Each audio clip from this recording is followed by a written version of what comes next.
Kalinga TV Kolkata पक्षर प्रत्येक को नमस्कार जनाऊँ। नमस्कार। आमे जानती जे आदिवासी जनजाति विश्वविद्यालय किस रे 40,000 शिक्षार्थी जे कि शिक्षार आलोकरे आलोकित होइछन्ति। या सहित 40,000 शिक्षार्थी सेठारु पास आउट मध्य होइछन्ति एवं विभिन्न क्षेत्र रे सेमानक पारदर्शिता प्रदर्शन करछन्ति। एही प्रतिष्ठानर प्रतिष्ठाता प्रोफेसर डॉक्टर अच्युत सामंतଙ୍କ चेष्टारे ଯେଉଁ आदिवासी जनजाति संतान माने बंधुक नहीं खेल खेलुथिले सेमानक हाथ में आज कंप्यूटर एवं कलम पहुंची। तेबे परितापर विषय यही किस रे एक अपमृत्यु को नहीं विभिन्न प्रकार चर्चा चली। विशेषकर एक निर्दिष्ट गणमाध्यम प्रतिष्ठाता डॉक्टर सामंत एवं किस विरुद्ध रे विभिन्न प्रकार कपल कल्पित रटनात्मक भूमिका पालन करिछि एवं किस को किपरि बंद करा जाए सेथिपाई चेष्टा करुछि एवं डॉक्टर सामंत को किपरि कालिमा लिप्त करा जाए सेथिपाई मध्य उद्यम नेछि। जहाकु नै केवल ओडिशा नुहे पश्चिम बंग रे मध्य निंदा करा जाउछि एवं एभली पदक्षेप काहेकि सांप्रतिक परिवेश रे आईनी तार आईन पथरे चली किंतु एभली जो घटना निर्दिष्ट गणमाध्यम नहीं ता आज पश्चिम बंग में मध्य प्रतिध्वनित हुए। तेणु यही प्रसंग को आलोचना करने आम निकट उपस्थित अच्छा साहित्य एकाडेमी पुरस्कार प्राप्त श्रीजुक्त श्यामल भट्टाचार्य सार, उपस्थित अच्छा गण आंदोलन नेता दामोदर लेंका सार, उपस्थित अच्छा विशिष्ट चिकित्सा विज्ञानी डॉक्टर किरण पाणिग्राही एवं उपस्थित अच्छा साहित्यिक प्रशांत नाथ एवं प्रशासक पुलकेश चक्रवर्ती। मु प्रथमे श्यामल सार पाखु जी सार कहतु यही जो घटना घटी यह नहीं आपण भी निंदा कर पश्चिम बंग में एक प्रतिध्वनित होउछि निंदार ध्वनि आपन कोन कहतु। देखुन रेगिंग आमादेर एकटा समाजेर बेधि, रेगिंग के आमरा केउ समर्थन करी ना। आगे रेगिंग के समर्थन करतेई पारी ना, किन्तु এটা দেখতে হবে যে যে বিশ্ববিদ্যালয়ে ঘটনাটি ঘটেছে সে বিশ্ববিদ্যালয়ের সমস্ত ছাত্রছাত্রীকে বিনে পয়সায় পড়ানো হয়। তারা এসেছে সেই সমস্ত দরিদ্র প্রান্তিক আদিবাসী পরিবার থেকে, সেই ছেলেমেয়েরা উঠে এসেছে যারা যদি এখানে পড়াশোনা না করত তারা হয়তো এক সময় তো বন্দুক নিয়ে খেলতো, তারা সমাজে পথভ্রষ্ট হয়ে পড়তো। সেখান থেকে না হয়ে তারা বন্দুকের বদলে হাতে কলম নিয়েছে, কম্পিউটার নিয়েছে এবং এর পেছনে অধ্যাপক অচ্যুত সামন্ত গত 3 দশক ধরে যেভাবে কাজ করে নিরন্তর কাজ করে চলেছেন, যথারীতি প্রায় 40,000 স্নাতকোত্তর এবং আরও 40,000 ছেলে মেয়ে এখন পড়াশোনা করছে। কাজেই এই একটা ঘটনা অত্যন্ত নিন্দনীয় ঘটনা, সেই ঘটনাকে কেন্দ্র করে বিশ্ববিদ্যালয় বন্ধ করে দিতে হবে এটার কোনো যুক্তি আমি খুঁজে পাই না। আমার মনে হয় যেভাবে অধ্যাপক সামন্ত নিজেও এর যথেষ্ট নিন্দা করেছেন এবং তিনি বলেছেন এই বিশ্ববিদ্যালয়, আমি শুনছিলাম একটা ভিডিওতে যে এই বিশ্ববিদ্যালয় আমার সম্পত্তি নয়, এটা উৎকলবাসীর সম্পত্তি। হতে পারে উনি নিজে করছেন কিন্তু তিনি নিজের জন্য করছেন না, উৎকলবাসীর সম্পত্তি, ভারতবাসীর সম্পত্তি। এটা আমাদের সকলের গর্ব যে কিস বিশ্ববিদ্যালয় থেকে এই দরিদ্র পরিবারের ছেলেমেয়েরা সমাজের বিভিন্ন ক্ষেত্রে তারা সাফল্যের সঙ্গে আমাদের দেশবাসীর মুখ উজ্জ্বল করছেন। সেখানে বলেন তাহলে না, এই ক্ষেত্রে আইনের পথ নেবে তাদের বিরুদ্ধে। তো তার যেহেতু অচ্যুত সামন্ত নিজেও শক্তভাবে দিয়েছেন এবং প্রশাসককে 6-7 বোধহয় বা 8 জন প্রশাসককে যথারীতি সাসপেন্ড করা হয়েছে এবং তাদের বিরুদ্ধে বিচার বিভাগীয় তদন্ত হচ্ছে, সেগুলো চলুক। কিন্তু এটা কি কথা যে একটা বিশ্ববিদ্যালয়কে বন্ধ করে দিতে হবে? আপনারা একটা বিশ্ববিদ্যালয় তৈরি করে দেখান তো, যারা এরকম ভাবে করছেন তাদেরকে বললো আপনারা একটা তৈরি করে দেখান এই ধরনের বিশ্ববিদ্যালয়। আমি নিজে গেছি কিস বিশ্ববিদ্যালয়ে, আমি জানি কিভাবে সেখানে পড়াশোনা হয়। গণ আন্দোলন নেতা শ্রীলঙ্কা পাউছি সার বন্ধু এই যে ঘটনা মান ঘটি যাଉଛି ইয়ার নেপথ্যরে আপন কিছু রাজনৈতিক গন্ধ পাউଛନ୍ତି কি? রাজনীতির গন্ধ তো অছি বটে, কারণ রাজনীতি যে নেতা মানে আকু বন্ধ করা চেষ্টা করুচন্তি বা ইয়াকু রাজনীতির রঙ্গ দৌচন্তি, যদি সেমানকর হিম্মত অছি বা সাহস অছি সেমানে রাজনীতি ময়দানের উপরে লড়াই করন্তু। গোটে শিক্ষা অনুষ্ঠান যেটা আন্তর্জাতিক স্তরের খ্যাতি অর্জন করে গোটে শিক্ষা অনুষ্ঠান, এমতা শিক্ষা অনুষ্ঠান ওড়িশার কেইটা আপন গড়িছন্তি, গড়ন্তু, গড়িবা পরে তাকে দেখান্তু। কিন্তু শিক্ষা অনুষ্ঠান গড়িবার তো সাহস নাই, কিন্তু বন্ধ করিবার তোমাকে এ দায়িত্ব দেলা কিଏ? যদি বা কৌশি অঘটনা ঘটিছি প্রশাসক অଛନ୍ତି, আইন ଅଛି, ন্যায়পালিকা ଅଛି, ସେମାନେ ତର୍ଜମା କରିବେ। ଯେଉଁମାନେ ଦୋଷୀ ସାବ୍ୟସ୍ତ ହେବେ ସେମାନଙ୍କୁ ନ୍ୟାୟିକ ଦଣ୍ଡ ମିଳିବ।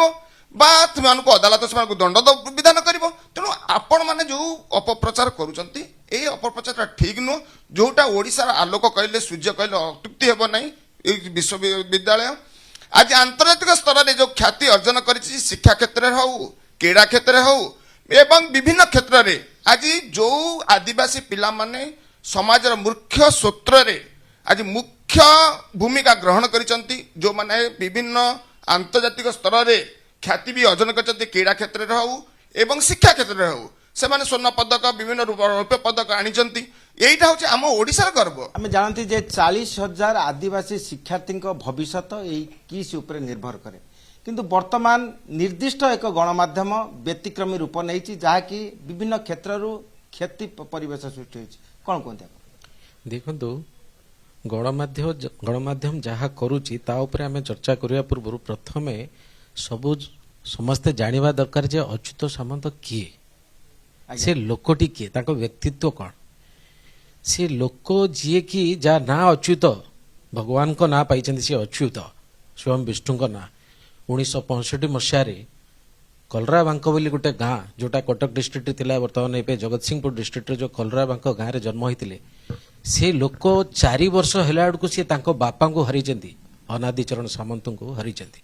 ତାଙ୍କ ମା ଯିଏ 7ଟି ପିଲାକୁ ଧରି, ନଳିନୀ ରାଣୀ ସାମନ୍ତ, ନୀଲିମା ରାଣୀ ସାମନ୍ତ, ଯିଏ 7ଟି ପିଲାକୁ ଧରିକିରି ଯେଉଁ ପିଲାଙ୍କୁ ମଣିଷ କରିଥିଲେ, ସେ ଭିତରୁ ଏଇ ଗୋଟିଏ ଲୋକ ଅଚ୍ୟୁତ ସାମନ୍ତ ସବୁ ସିବଲିଙ୍ଗ ମାନଙ୍କୁ ଧରିକି ଯେଉଁ ତାଙ୍କର ଦେଖେଇଥିଲେ କାର୍ଯ୍ୟକଳାପ, ସେ କ'ଣ କରି କରି ଆସିଛନ୍ତି ସମାଜରେ ଆଉ କ'ଣ କରିଛନ୍ତି କରୁଛନ୍ତି ତାକୁ ଜାଣିବା ଦରକାର ଗଣମାଧ୍ୟମ। ଆଜି ତାଙ୍କ ଉପରକୁ ଉଙ୍ଗଲି କରିବା ପୂର୍ବରୁ ଆମେ ତାଙ୍କୁ ଫାଷ୍ଟରେ ଜାଣିବା ଦରକାର। ଯେଉଁ ଲୋକ ଯେତେବେଳେ ନିଜେ ପାଠ ପଢ଼ିକି ଉତ୍କଳ ୟୁନିଭର୍ସିଟିରେ ଜଣେ କେମିଷ୍ଟ୍ରି ଲେକ୍ଚର ଥିଲେ, ତାପରେ ପରେ ସେ କ'ଣ ଭାବିଲେ, ଗୋଟେ 12ଟା ଷ୍ଟାଫ୍ ଧରିକି 2ଟା ଘର ଭଡ଼ା ନେଇକି 2ଟା ଇନଷ୍ଟିଟ୍ୟୁସନ୍ ଖୋଲିଥିଲେ। 12ଟା ଷ୍ଟାଫ୍ ଧରିକି ଖୋଲିଥିଲେ 1992 ମସିହାରେ 2ଟା ଇନଷ୍ଟିଟ୍ୟୁସନ୍। ଆଜି ତାଙ୍କ ପାଖରେ 15,000 ଏମ୍ପ୍ଲୟି ଅଛନ୍ତି, 5,000 ଆଉଟସୋର୍ସିଂ ଏମ୍ପ୍ଲୟି ଅଛନ୍ତି। ଏଇ ଯେଉଁ ଏମ୍ପ୍ଲୟିକୁ ହାଇଏଷ୍ଟ ଏମ୍ପ୍ଲୟି ପ୍ରୋଭାଇଡର ଏସିଆର, ଏମିତି ଲୋକଙ୍କୁ ଅଙ୍ଗୁଳି କରୁଛନ୍ତି। ଇଏ କ'ଣ ଠିକ୍? ଓଡ଼ିଶାର ଗୌରବ ଜନିତ ଗୋଟେ ବ୍ୟକ୍ତିତ୍ୱକୁ ଆଙ୍ଗୁଳି ଦେଖାଇବା ରାଜନୀତିକରଣ ପରେ ବୁଝିବା। ଆଗେ ଫାଷ୍ଟରେ ସେ ଲୋକଙ୍କୁ ଚିହ୍ନନ୍ତୁ, ଫାଷ୍ଟରେ ତାଙ୍କ ସଂସ୍ଥାର ଅବଦାନକୁ ଚିହ୍ନନ୍ତୁ। ଯେଉଁ ଲୋକ କିଟ୍ ଆଉ କିସ୍ କରିକି ଅନ୍ତର୍ଜାତୀୟ ସ୍ତରରେ ପାଖାପାଖି 70ଟା ଡକ୍ଟରେଟ୍ ଆୱାର୍ଡ ପାଇଛନ୍ତି, ଆଉ ଯେଉଁ ଲୋକ highest literacy award international award ପାଇଛନ୍ତି, ଆଉ ଜୀବନ କାଳରେ ବହୁତ ଗରିବ ଛୁଆ, 40,000 ଗରିବ ଛୁଆକୁ ଆଣିକି ପାଠ ପଢ଼େଇକି ବିନା ମୂଲ୍ୟରେ ଏଜୁକେସନ୍ ଆଉ ଖାଦ୍ୟ ଦେଇ ଦେଇ ଆସିଛନ୍ତି। ଏ ପାର୍ଟଟା ଏଣ୍ଟରପ୍ରେନର ପାର୍ଟକୁ ଯାଆନ୍ତୁ, ସିଏ ଆଉ 40,000 ପିଲାକୁ ଏ କିମ୍ସରେ, କିଟ୍ସରେ, ଇଞ୍ଜିନିୟରିଂରେ, ଲରେ, ନର୍ସିଂରେ, ମେଡିକାଲରେ ଏଥିରେ କରିକି ସେ ତାଙ୍କର ଏଣ୍ଟରପ୍ରେନର ଚଲେଇଛନ୍ତି। କିନ୍ତୁ 40,000 ପିଲାକୁ ବିନା ମୂଲ୍ୟରେ ଖାଦ୍ୟ ଆଉ ଶିକ୍ଷା ଦେଇକି ଆସିଛନ୍ତି। ସେଇ ଲୋକ ତାଙ୍କର ଜୀବନ କାଳରେ ଏତକ ନୁହଁ, ଯେଉଁ ଗାଁରେ ସେ ଜନ୍ମ ହୋଇଥିଲେ କଲରାବାଙ୍କ ଗାଁକୁ ସେ ତାଙ୍କର ପୁରା ମଡେଲ ଭିଲେଜ କରିଦେଇଛନ୍ତି। ସେ ଗାଁରେ ଆଜିକା ଡେଟ୍ରେ ଦେଖିବେ ଫ୍ରି ୱାଇଫାଇ, ଫ୍ରି ସୋଲାର ସବୁ କରିକି ଏତେ ମାନେ ସ୍ମାର୍ଟ ଭିଲେଜ କରିଛନ୍ତି।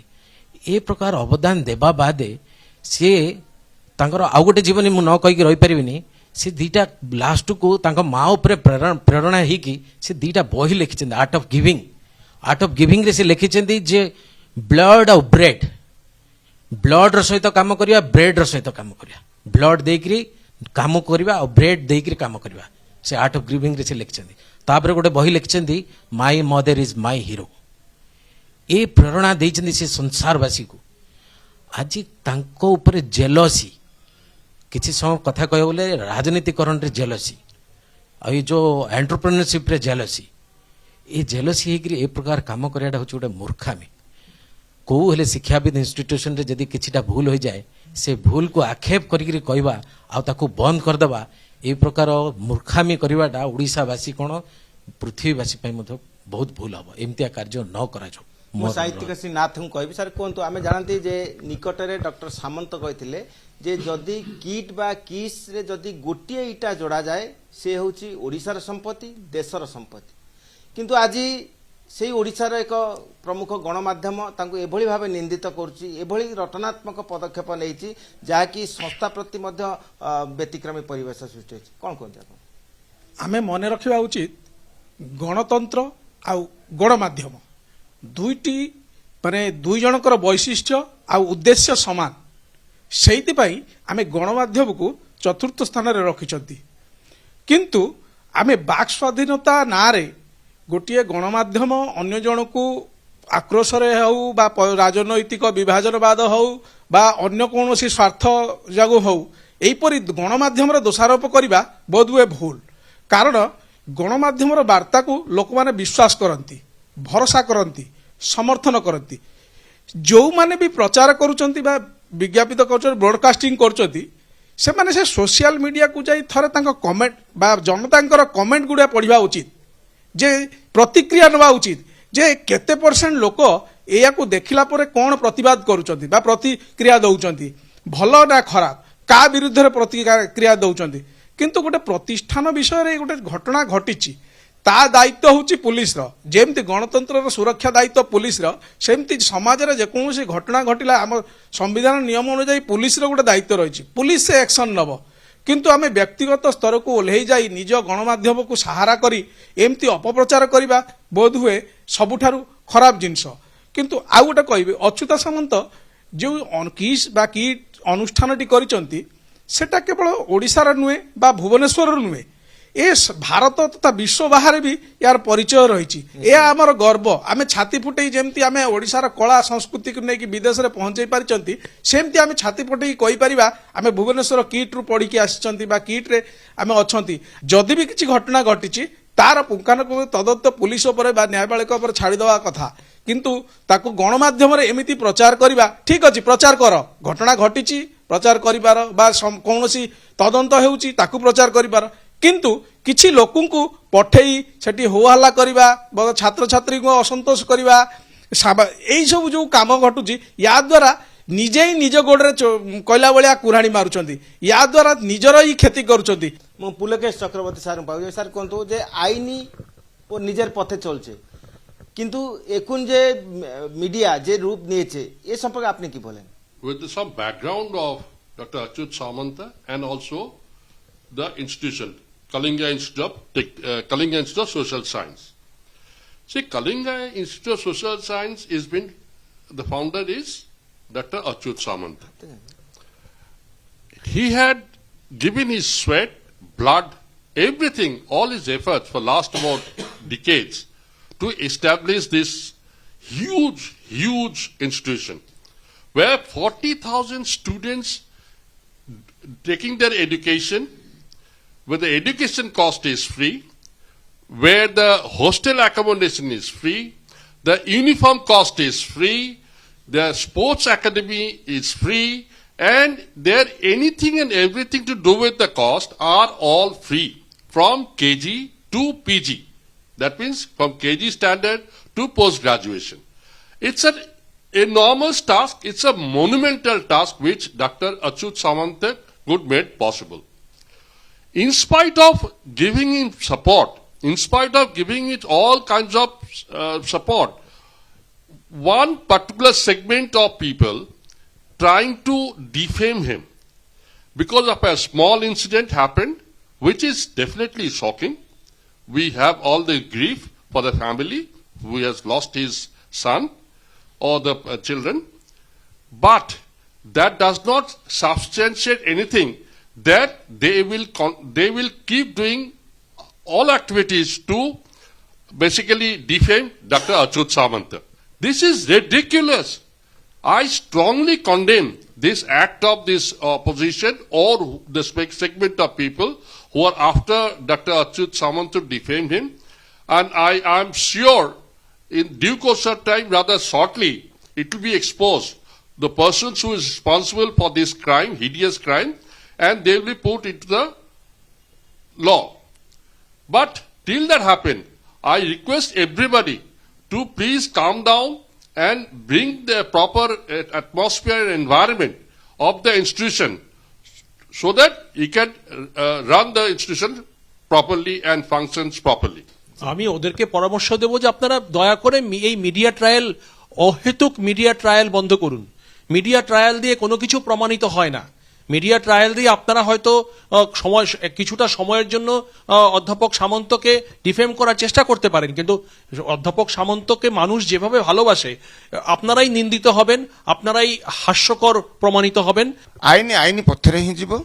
ଓଡ଼ିଶା ସରକାର ଯଥାଯଥି ନେଇଛନ୍ତି, ପଦକ୍ଷେପ ନେଇଛନ୍ତି। ଏଇଟା ଓଡ଼ିଶାର ପୋଲିସ ବି ଯଥାଯଥି ପଦ୍ଧତି ନେଇଛି।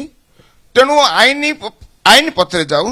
କୌଣସି ଅନୁଷ୍ଠାନକୁ ବଦନାମୀ କରିବା ପୂର୍ବରୁ 100 ଥର ଚିନ୍ତା କରନ୍ତୁ। ଏମିତିଆ ଜଣେ ଆଧ୍ୟାତ୍ମିକ ବ୍ୟକ୍ତି ଯିଏ ତାଙ୍କର ଆଧ୍ୟାତ୍ମିକର ପରିଚୟ ଏ ଶିକ୍ଷାବିତ୍ ଦ୍ୱାରା ଆଉ ଏ ଯେଉଁ ସାହିତ୍ୟ ଆଉ ଯେଉଁ ଲିଟରେସିର ପରିଚୟ ଦେଇଛନ୍ତି ବିଶ୍ୱ ଦରବାରରେ, ଆଉ ତାଙ୍କର ଏ ଯେଉଁ ପ୍ରକାର ସେ ଯେଉଁ ପ୍ରକାର ଏୱାର୍ଡ ପାଇକି ସେ ଯେଉଁ ପିଲାମାନଙ୍କୁ ଆଧ୍ୟାତ୍ମିକ ଚେତନା ଦେଇକିରି ରଖିଛନ୍ତି, ତାଙ୍କୁ ବଦନାମ କରିବାଟା ଏତେ ସହଜ ନୁହଁ। ଯେଉଁମାନେ ବଦନାମ କରୁଛନ୍ତି ସେମାନେ ନିଜେ ବଦନାମ ହେଇଯିବେ ଅତି ଶୀଘ୍ର। ମୁଁ କହିବାର ଜିନିଷ ହେଲା, ଆମେ ଜଣକୁ ଯେଉଁମାନେ ବଦନାମ କରୁଛନ୍ତି ତାଙ୍କୁ ଉଙ୍ଗୁଳି ଦେଖାଇବା ଅପେକ୍ଷା ଯିଏ ସୁନାମ ଅର୍ଜିଛନ୍ତି ତାଙ୍କର ସୁନାମ ଗାଥା କରିବାଟା ଆହୁରି ଭଲ ହବ। ଯିଏ ନିଜ ପ୍ରଚାର କରେ ତା ଭଳିଆ ବୋକା ବୋଧେ ଦୁନିଆରେ ନାହାନ୍ତି। ସବୁବେଳେ ପ୍ରଚାର କରନ୍ତି ଯେ ଆମେ ଶ୍ରେଷ୍ଠ ଓଡ଼ିଆ ଚ୍ୟାନେଲ। ଆପଣମାନେ କହିପାରିବେ କି ଓଡ଼ିଶା ବ୍ୟତୀତ ସାରା ଦେଶରେ ବା ବାହାରେ ସେମାନଙ୍କର କୌଣସି ଅନୁଷ୍ଠାନ ଅଛି ବା ସେଠାରୁ କୌଣସି ଧାରାବିବରଣୀ ସେମାନେ ସଠିକ ଭାବରେ ଦେଇପାରନ୍ତି? ଗୋଟିଏ କଥା କହିବି, ଆମ କଲିକତାରେ ଏକମାତ୍ର କଳିଙ୍ଗ ଟିଭି ଅଚ୍ୟୁତ ସାମନ୍ତଙ୍କର ବିନା ସ୍ୱାର୍ଥରେ, ବିନା ପଇସା କଥାରେ କହିଲେ ଖର୍ଚ୍ଚରେ, ମାନେ ଲୋକମାନଙ୍କ ବାର୍ତ୍ତାକୁ ନେଇକି ସିଏ ପହଞ୍ଚଉଛନ୍ତି ଓଡ଼ିଶାରେ, ସାରା ଭାରତରେ, ସାରା ବିଶ୍ୱରେ। କିନ୍ତୁ ସେଇ ଗଣମାଧ୍ୟମକୁ ପ୍ରଶ୍ନ, ତମେ ଆଜି ଯାକେ ଥିଲ କୋଉଠି, କ'ଣ କରିଛ, ତାର ପ୍ରମାଣ ଦିଅ। କିସ୍ରେ ଯେଉଁ ଅପମୃତ୍ୟୁ ଘଟିଛି ସେ ବିଷୟରେ ଯଥାଯଥ ତଦନ୍ତ ଚାଲିଛି ଏବଂ ତଦନ୍ତ ବା ଆଇନ ବା ଅଦାଲତ ଯେଉଁ ନିର୍ଣ୍ଣୟ ନେବ ତା ମାନି ନେବାକୁ ପ୍ରତ୍ୟେକ ବାଧ୍ୟ। ଏବଂ ଏହି କ୍ଷେତ୍ରରେ ଡକ୍ଟର ସାମନ୍ତ ମଧ୍ୟ ଆଇନକୁ ଯେପରି ସଠିକ ପଥରେ ଚାଲିପାରିବ ସେଥିପାଇଁ ମଧ୍ୟ ଚେଷ୍ଟା କରୁଛନ୍ତି। ତେବେ ଏହି ସନ୍ଧିକ୍ଷଣରେ ପ୍ରତ୍ୟେକଙ୍କର ବକ୍ତବ୍ୟ ଥିଲା ଯେ ଯିଏ ଯେତେ ବି ଅପପ୍ରଚାର କରୁନା କାହିଁକି, କିଟ୍ ଯେଉଁ ଜାଜଲ୍ୟମାନ ଶକ୍ତି ହୋଇଛି, ଯେଉଁ ଆଦିବାସୀ ଶକ୍ତି ଆଦିବାସୀ ସନ୍ତାନମାନଙ୍କୁ ଶିକ୍ଷାର ମୂଳ ସ୍ରୋତରେ ପହଞ୍ଚାଇବାକୁ ଚେଷ୍ଟା କରିଛନ୍ତି, ଡକ୍ଟର ଅଚ୍ୟୁତ ସାମନ୍ତଙ୍କ ଚେଷ୍ଟା ବଳବତ୍ତର ରହିବ ଏବଂ ଯେଉଁମାନେ ନିନ୍ଦୁକ ସେମାନେ ନିଶ୍ଚିତ ସେମାନଙ୍କର ପରାହତ ହେବ। କୋଲକାତାରୁ ଭିଡ଼ିଓ ଜର୍ଣ୍ଣାଲିଷ୍ଟ ସମର ଜିସାନଙ୍କ ସହ ପ୍ରମୋଦ ମହାନ୍ତି, କଳିଙ୍ଗ ଟିଭି।